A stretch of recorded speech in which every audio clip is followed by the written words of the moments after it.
المكتب التعاوني للدعوة والإرشاد وتوعية الجاليات بأبها. فكلما كنت مستشعرا للفقر في ذاتك أجاب الله دعاءك، لأن الله يجيب المضطر. يقول الله عز وجل: أمن يجيب المضطر إذا دعاه ويكشف السوء.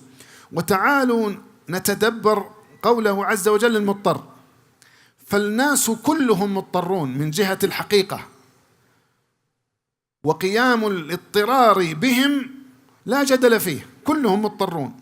نحن الآن مضطرون الآن، وإن كنا نجلس على هذه الأرائك وننعم بالحمد لله بالأمن والصحة والعافية، لكننا في الحقيقة مضطرون إلى الله عز وجل لبقاء كل ذلك، لبقاء الحياة كلها.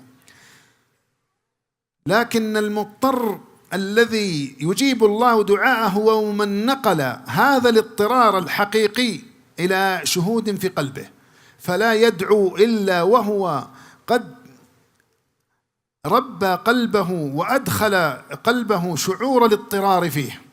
فإذا سأل الله سأله سؤال المضطر الغريق الذي قد أيس من جميع المخلوقات وانقطعت حباله، فهو يدعو الله ولو في الشيء اليسير.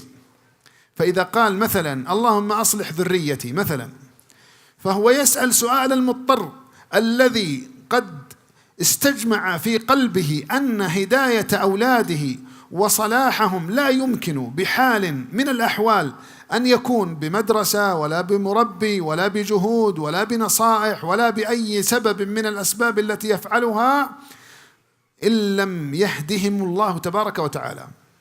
فإذا حصل هذا الاضطرار في قلبه كان أقرب إلى إجابة الدعاء.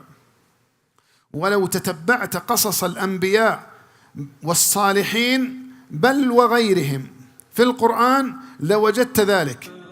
دعاة للهدى دنيا ودينا على منهاج خير المرسلين، وبالحسنى نشق سبيل رشد إلى جنات رب العالمين.